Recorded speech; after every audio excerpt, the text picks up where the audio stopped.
Marco! Marco! Viens ici que je te bute, enculé! Salut et bienvenue sur cette nouvelle vidéo. Aujourd'hui, on va parler du premier créateur de contenu voyage. Bon, je suis désolé de te décevoir, c'est pas Tartine Voyage, non, tu tombes de haut, je m'en doute. C'est un créateur de contenu un peu différent, mais qui a le mérite d'avoir ouvert la voie à des millions d'humains. Il est né au Moyen-Âge, a donné son nom à un mouflon d'Asie, a donné même son nom à un jeu de piscine que tu as vu au début de la vidéo. Bref, son nom c'est Marco Polo, plus connu sous le nom de Marco Polo. Bon, c'est le même nom, mais dans les documentaires, quand ils font ça, c'est toujours trop cool. Alors je me suis dit, pour une fois que je peux faire une vidéo sur quelqu'un de connu, je vais faire la même chose. L'effet n'est peut-être pas le même, mais personnellement, ça me fait du bien de le faire. Bref, revenons-en au mouflon. C'est pas le mouflon d'Asie. Ce nom te dit sûrement quelque chose, j'en suis sûr, mais est-ce que tu connais vraiment son histoire? Si oui, je t'invite à regarder une autre vidéo. Et sinon, eh bien, installe-toi confortablement. C'est parti pour découvrir l'incroyable vie de Marco Polo. Ouais, c'est l'histoire de Marco!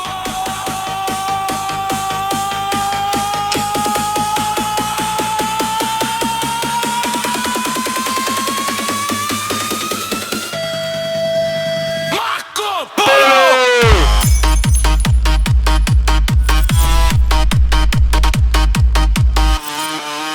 Hop, n'allons pas trop vite en besogne. Avant de te raconter sa vie, on va poser le contexte historique pour comprendre dans quel monde cette histoire se déroule. Je vais essayer de te faire ça de manière simple pour que tout le monde comprenne. Même toi au fond là. Tu te concentres et t'enlèves le doigt de ton nez. Donc pour comprendre d'où vient Marco Polo, il faut revenir au Moyen-Âge, en 1254. Il naît à Venise, en Italie, et à cette époque, cette ville n'est pas juste une jolie cité posée sur l'eau. C'est l'un des carrefours commerciaux les plus puissants du monde. Placé entre l'Europe et l'Orient, sa position lui permet de recevoir par bateau les richesses venues d'Asie, que ce soit des épices, de la soie, des pierres précieuses, etc., avant de les redistribuer dans tout l'Occident. Ce rôle central, plutôt agréable, Venise ne l'a pas eu par hasard.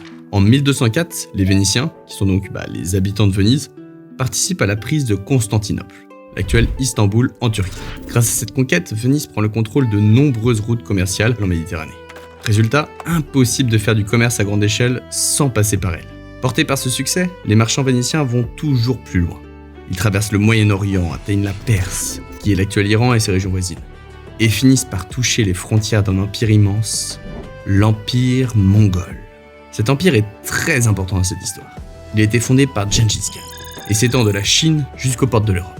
Au passage, vu qu'on va souvent utiliser le mot Khan ou Khan, sache que ce mot désigne un titre porté par celui qui dirige l'Empire mongol. Donc dès le milieu des années 1200, Venise commerce officiellement avec l'Empire mongol. Pour beaucoup de pays d'Europe à cette époque, cet empire ainsi que l'Asie est presque mythique. On entend parler à travers les marchands, les rumeurs et les récits, mais peu de gens ont eu la chance de réellement voir ça de leurs propres yeux. Pour un commerçant vénitien, pourtant, ce ne sont pas de simples légendes.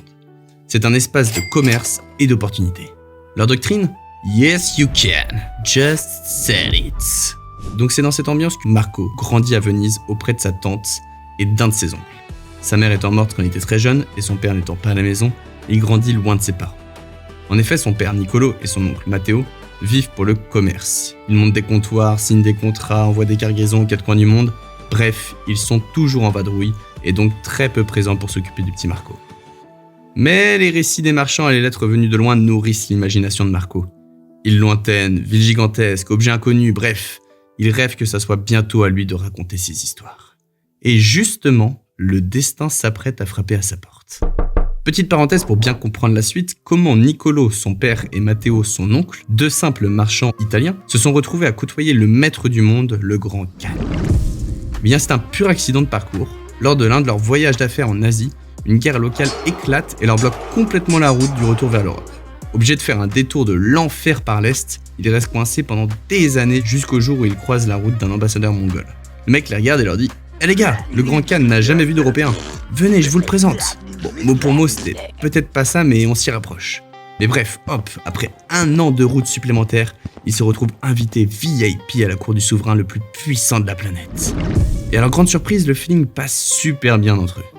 Après de nombreuses discussions, intrigué par les informations que lui avaient communiquées Niccolo et Matteo sur l'Europe, notamment à propos du christianisme, Kubilai Khan, qui est donc le petit-fils de Gengis Khan, qui, on s'était dit, était le créateur de cet empire mongol, eh bien il leur demande de partir en mission pour amener 2 choses. Premièrement, 100 hommes sages de la foi chrétienne qui connaissent les 7 arts, donc la grammaire, la rhétorique, la dialectique, l'arithmétique, la géométrie, l'astronomie et la musique. Et deuxièmement, de l'huile de la lampe du sépulcre du Christ à Jérusalem. Son objectif est de prouver aux idolâtres de son pays que leur loi est meilleure. Bon, pour définir idolâtre, dis-toi qu'à cette époque, les Européens chrétiens, mais aussi les musulmans et les juifs, utilisaient ce mot pour désigner absolument tous ceux qui ne croyaient pas en un dieu unique. Donc quand Kubilai Khan ou Marco Polo parlent des idolâtres en Asie, ils parlent pas de sectes bizarres, ils parlent juste en fait des bouddhistes, des hindouistes, des taoïstes, des chamans mongols, etc., etc. C'est pour ça que dans la lettre du grand Khan au pape, l'enjeu est de prouver que la religion chrétienne, donc sans idole, est meilleure que celle de tous les chamans et moines bouddhistes de son empire. Donc ces fameux idolâtres. Et quand j'ai écrit ça, je me suis d'abord demandé, mais il était chrétien ce Khan pour vouloir descendre son propre peuple comme ça ? Eh bien la réponse est non. Mais donc pourquoi il fait ça ? Eh bien j'ai appris qu'il avait une tolérance religieuse incroyable. Dans l'empire de Kubilai Khan, on trouvait des bouddhistes, des musulmans, des chrétiens nestoriens, c'est une branche orientale du christianisme venue d'Asie centrale, des juifs, bref, plein de religions. C'était un homme très pragmatique et son raisonnement était politique. Il dit que les chrétiens de son empire sont des gens ignorants qui ne savent rien faire de remarquable. Par contre, il entend dire que les chrétiens d'Occident, donc ceux du pape, sont très avancés. D'où cette demande si particulière. Si les savants chrétiens arrivent à prouver par la logique des 7 arts que la religion est supérieure et que les miracles des chamans sont des œuvres diaboliques, alors lui et tous ses barons se convertiront au christianisme. Bon allez hop, on repart dans l'histoire. Donc après ces 2 demandes si particulières, ni une ni deux, les 2 frères entamèrent leur voyage retour pour l'Europe. Mais tu te doutes bien qu'on ne traverse pas le plus grand empire du monde sans risque. Donc pour s'assurer qu'ils voyagent en mode VIP, Kubilai Khan leur confie un objet incroyable, une tablette d'or. C'est littéralement le passeport diplomatique ultime de l'époque. Dessus, un ordre direct du Khan indiquant que partout où ils passent, on doit leur fournir des chevaux, de l'aide, un logement et de la nourriture gratuitement. Qu'est-ce qui peut mal se passer ? Eh bien, il y a des choses qu'on ne contrôle pas. Et lorsqu'ils atteignirent Acre, dans l'actuel Israël, le pape venait de mourir et aucun successeur n'était élu. Pas de pape, pas de mission officielle, c'est le caca. Bon, rien ne sert d'attendre sur place, donc Niccolo et Matteo décident alors de rentrer à Venise en attendant l'élection du futur pape. Arrivé à la maison en 1269, Niccolo découvre que son épouse est morte en son absence et découvre aussi son fils Marco, qui a alors 15 ans et est prêt à tout plaquer pour partir à l'aventure avec lui. Toujours dans l'attente de ce futur pape, ils patientèrent 2 ans à Venise. Mais en 1271, l'élection traîne toujours et le grand Khan n'est pas réputé pour sa patience. Il décide donc de repartir en Asie, mais cette fois-ci avec Marco sous le bras. Allez hop hop hop, on quitte Venise, petite escale à Acre, et alors qu'ils viennent à peine de quitter Acre, coup de théâtre, on a enfin un pape, Grégoire X. Les polos font donc demi-tour vers Acre pour recevoir sa bénédiction car le nouveau pape y était en mission. Bon, par contre, niveau logistique, c'est pas tout à fait ça. Au lieu de 100 hommes chrétiens demandés, le pape ne leur confie que 2 frères prêcheurs pour les accompagner. Bref, l'aventure commence officiellement. Marco, Matteo, Niccolo et les 2 chrétiens s'élancent direction la cour du grand Khan. Direction le roi des Golemons. Mais ce périple commence très mal. À peine arrivé en Arménie, à Laïlas, en actuelle Turquie, il tombe en pleine zone de guerre. Le sultan d'Égypte ravage la région. Terrifiés par les massacres, les 2 prêcheurs craquent complètement, confient la lettre au polo et s'enfuient. Heureusement, ça ne le décourage pas et Marco, quant à lui, est aux anges. Il découvre un monde dont il n'imaginait même pas l'existence. Il traverse d'abord la Grande Arménie, puis s'enfonce dans la grande région de Perse. Et c'est en traversant ces régions qu'il se transforme en vrai reporter. Il ne fait pas que noter ce qu'il voit, il raconte aussi les légendes locales qu'il entend. Par exemple, dans la ville de Saba en Perse, il raconte avoir visité les tombeaux des fameux 3 rois mages. Oui, ceux de la crèche de Noël.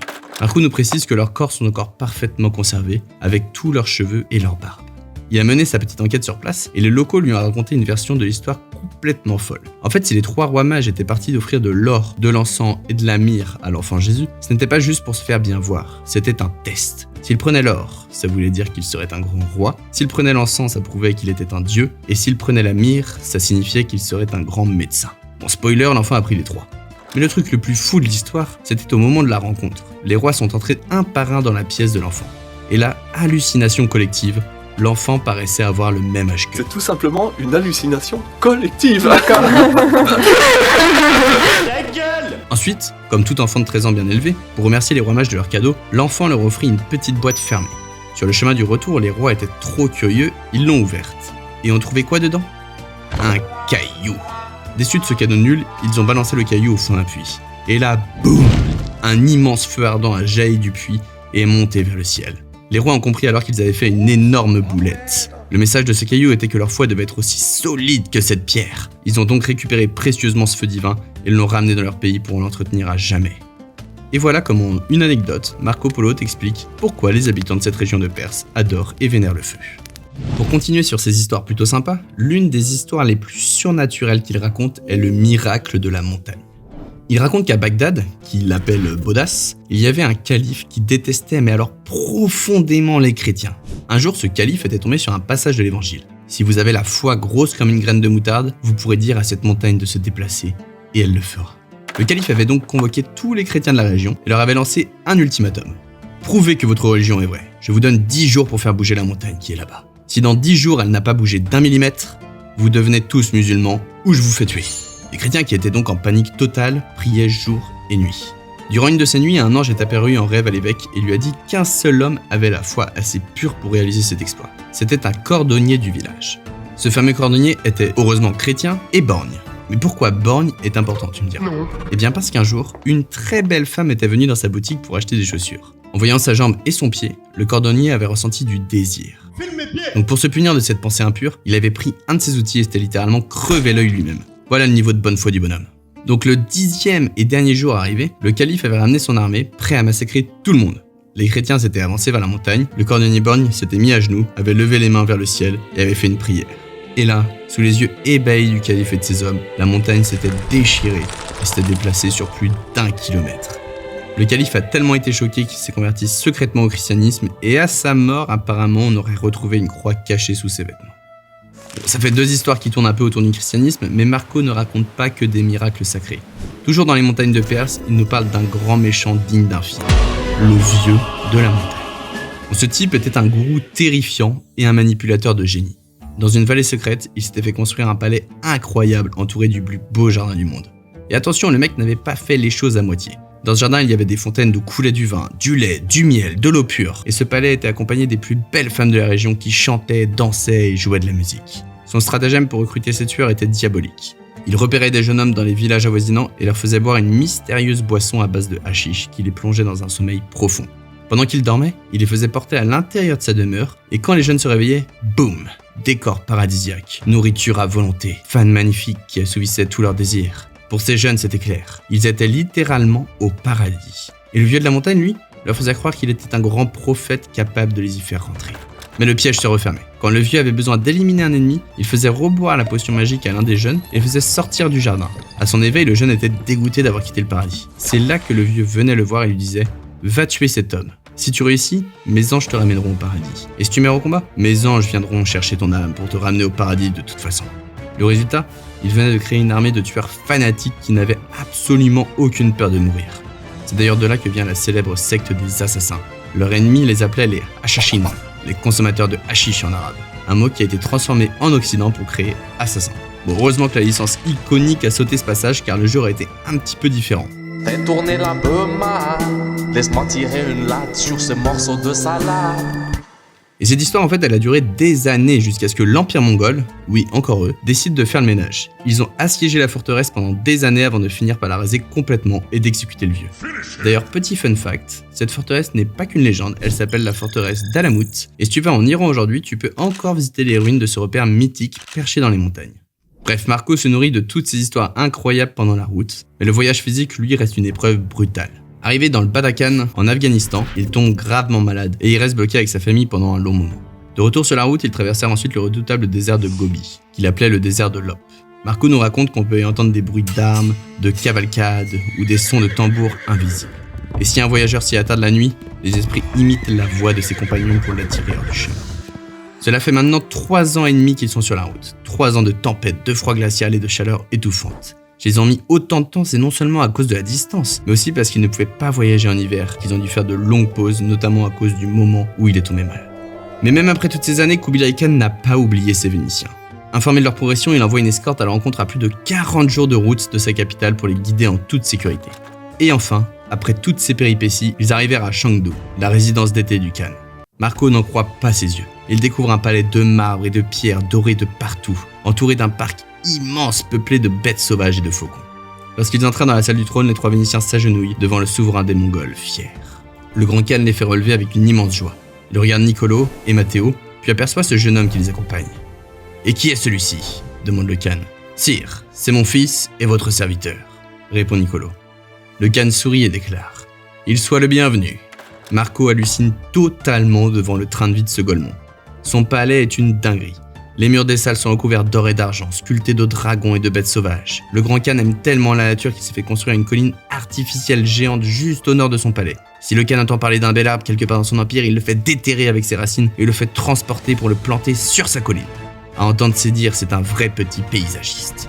Niveau vie de famille, le Khan a un emploi du temps chargé. Il possède 4 épouses principales, les impératrices, qui ont chacune leur propre cour de plusieurs milliers de personnes. Rien qu'avec elles, il a eu 22 fils. Mais ce n'est pas tout. Pour ses concubines, le Khan a un système de recrutement digne d'un casting de télé-réalité. Tous les 2 ans, il fait venir les 100 plus belles filles d'une tribu réputée pour sa beauté, les Ongirat. Alors arrivées au palais, elles sont évaluées et notées par des expertes. Les meilleures sont sélectionnées pour servir le Khan et elles se relaient par groupe de 6 tous les 3 jours et 3 nuits. Et attend d'entendre parler de ses fêtes. Lors de ses grands banquets d'anniversaire ou du Nouvel An, Kubilai réunit ses 12 000 officiers et barons. Marco raconte qu'il leur offre à chacun 13 tenues luxueuses par an, brodées d'or et de perles, assorties à la couleur de la robe du Khan. Mais le clou du spectacle pendant ces banquets, c'est quand un lion gigantesque est amené dans la salle et qu'il vient s'aplatir au pied du Khan, silencieux comme un bon gros toutou bien dressé. Bref, c'est délirant. Cependant, Marco capte très vite un truc essentiel. Sous ses airs de mécène raffiné qui aime les arts et la fête, il ne faut surtout pas déconner avec Kubilai Khan. Et ça, il le comprend en 1282. À l'époque, le puissant ministre des Finances du Khan, un certain Ahmed Fenekati, se fait assassiner par des comploteurs chinois qui voulaient renverser le pouvoir. Kubilai, qui était en déplacement à ce moment-là, rentre fou de rage. Il mène l'enquête, mais il découvre un petit détail. Son cher ministre Ahmed profitait de son pouvoir absolu pour truquer les comptes de l'Empire et s'en mettre plein les poches. La réaction du Khan ? Implacable. Il fait littéralement déterrer le cadavre de son ancien ministre et le jette en pâture aux chiens. Et pour couronner le tout, il fait exécuter tous les enfants d'Ahmed. C'est assez radical. Et pour en revenir au voyage de Marco, une fois arrivé et présenté, on pourrait se dire qu'il va juste rester dans l'ombre de son père et son oncle. Mais pas du tout. Marco, c'est un petit malin. Il capte très vite comment ça marche ici et se met à étudier à fond les coutumes des Tartares pour qu'on l'ait à la bonne. D'ailleurs, pour définir Tartare, dans son livre, c'est tout simplement les Mongols. Mais historiquement, c'est un peu plus subtil. À l'origine, c'était des rivaux. Avant l'Empire mongol, les Tatars, donc sans le R au milieu, formaient une tribu nomade bien distincte qui vivait juste à côté des Mongols. Quand Gengis Khan prit le pouvoir, il battit les Tatars et les intégra de force dans son immense armée. Comme cette armée s'étendit vers l'ouest, donc vers l'Europe et le Moyen-Orient, les premiers guerriers que les Occidentaux rencontrèrent furent souvent issus de ces tribus tatares. Du coup, les Européens commencèrent à appeler tout cet empire les Tatars. Et quand ces armées nomades déferlèrent sur l'Europe de l'Est en détruisant tout sur leur passage, les Européens furent terrifiés. Ils ajoutèrent donc un R au mot tatar pour les appeler les Tartares. Car dans la mythologie grecque, l'enfer s'appelait le Tartare. Donc quand Marco Polo parle des coutumes des Tartares ou du grand Khan des Tartares, il parle bien de l'empire mongol. Bref, on divague encore, donc Kubilai Khan, qui n'est pas né de la dernière pluie, repère vite le potentiel du petit Marco. Donc pour le tester, il l'envoie donc en mission officielle en tant qu'ambassadeur dans une province lointaine à environ 6 mois de route. Et c'est là que Marco va inventer ce concept. C'est là qu'il devient l'un des premiers influenceurs / vlogueurs de l'histoire. Je t'explique. Le Khan se plaignait souvent que ses ambassadeurs classiques étaient chiants à mourir. Quand il rentrait de mission, il faisait des rapports purement administratifs. Oui chef, la frontière est safe, on a récolté les impôts, au revoir. Et le Khan, lui, dans tout ça, il s'ennuyait. Nul à chier, N-U-L-A-C-H-I-E-R. Lui, ce qu'il voulait, c'était savoir comment vivaient les gens, ce qu'ils mangeaient, quelles étaient leurs coutumes. Il s'intéressait à son peuple. Et Marco, lui, il a tout compris à l'algorithme Khan. Une fois rentré de sa mission, il lui raconte tous les détails croustillants, les anecdotes de voyage, les coutumes des tribus lointaines. Et le Khan prend tellement son pied qu'il en fait son chouchou absolu. Grâce à ses missions dans l'Empire mongol, Marco va découvrir des concepts que les Européens ne peuvent même pas imaginer. Dans son livre, il décrit des pierres noires qui brûlent comme du bois, pour parler du charbon, ou du papier-monnaie qui a la même valeur que l'or, pour parler évidemment des billets d'argent, ou encore un système de relais de poste ultra rapide nommé le YAM, avec des centaines de milliers de chevaux prêts à partir H24 pour transmettre des messages d'un bout à l'autre de l'Empire à une vitesse record. C'est l'Amazon Prime du XIIIe siècle. Bref, pendant des années, Marco va parcourir la Chine de long en large, du Tibet jusqu'aux frontières de la Birmanie. Il va même, selon ses dires, devenir gouverneur d'une grande ville chinoise appelée Yangzhou pendant 3 ans. C'est pendant cette période de gloire qu'il entend parler d'une île mystérieuse située très loin à l'est, le Japon. ou Simpango comme il l'appelle. Marco n'y a jamais mis les pieds, mais il va être le premier Européen à en parler. Il décrit une île tellement riche que les toits du palais du roi seraient en or massif. Forcément, en entendant ça, Kubilai Khan a les yeux qui brillent. Il tenta donc de l'envahir, et cela 2 fois. Et c'est Marco Polo qui nous raconte cet énorme fail militaire. À chaque fois que l'immense flotte mongole a attaqué, un typhon monstrueux s'est levé et a pulvérisé la plupart des navires du Khan. C'est ce vent providentiel que les Japonais ont appelé le kamikaze, soit le vent divin. Mais bon, de nombreuses années se sont écoulées, la famille Polo reste en tout près de 17 ans en Chine sous Kubilai Khan. Mais toute bonne chose a une fin et il est temps de faire ses valises pour rentrer à Venise. Et voilà, il y a un énorme problème. Kubilai Khan n'est pas favorable au fait de les laisser partir. Il les aime trop. Ils sont devenus littéralement prisonniers de leur propre succès dans une prison dorée. Mais le destin va leur donner un coup de pouce inespéré. À des milliers de kilomètres de là, en Perse, le vice-roi vient de perdre sa femme. Il envoie donc des ambassadeurs demander au grand Khan de lui trouver une nouvelle épouse issue de sa tribu d'origine. Kubilai accepte et sélectionne une princesse de 17 ans d'une immense beauté. Les ambassadeurs perses doivent donc la ramener chez elle. Le problème, par la terre, c'est trop dangereux. Il y a des rébellions de partout. Ils doivent donc y aller par la mer. Sauf que les ambassadeurs perses et la navigation, ça fait 2, hein. Et c'est là que nos Vénitiens interviennent. Ils vont voir les ambassadeurs et leur suggèrent de les laisser piloter l'expédition. Kubilai, le cœur lourd, finit par accepter. En 1291, il leur confie une flotte gigantesque de 14 jonques immenses blindées de vivres et de trésors, avec des messages pour le pape et les rois d'Europe. Et c'est parti pour le voyage retour. Mais attention, ce n'est pas une croisière Club Med. Le voyage dure plus de 2 ans et c'est un véritable cauchemar. Marco nous raconte que sur les 600 membres d'équipage qui ont pris la mer, seuls 18 survivront. Heureusement, la princesse et nos 3 Vénitiens font partie des survivants. Bref, après avoir déposé la princesse en Perse, Marco, son père et son oncle reprennent la route vers l'Europe. Et boum, nous sommes en 1295, la famille Polo pose enfin le pied à Venise. Ça fait 24 ans qu'ils sont partis. Et ils ne rentrent pas les mains vides. Ils reviennent en 1295 avec une immense fortune et des histoires venues de l'autre bout du monde. Bon, en revanche, en Europe, on n'a pas attendu leur arrivée pour continuer d'exister, et Venise est en guerre contre Gênes. Ni une ni deux, Marco Polo, en tant que bon patriote, s'engage pour défendre sa cité. Bon, pas de chance, en 1298, il est capturé lors d'une bataille navale et il se retrouve au cachot. Et c'est là que ce pas de chance devient le Graal pour cette histoire. Car derrière ses barreaux, et plus précisément dans sa cellule, Marco fait la rencontre d'un écrivain nommé Rustichello. De cette rencontre naît alors comme passe-temps le fait de mettre par écrit toute l'aventure qu'a vécu Marco durant son voyage. C'est la naissance du Livre des Merveilles, que je t'invite à lire si tu lis des livres. Libéré en 1299, Marco rentre enfin à Venise.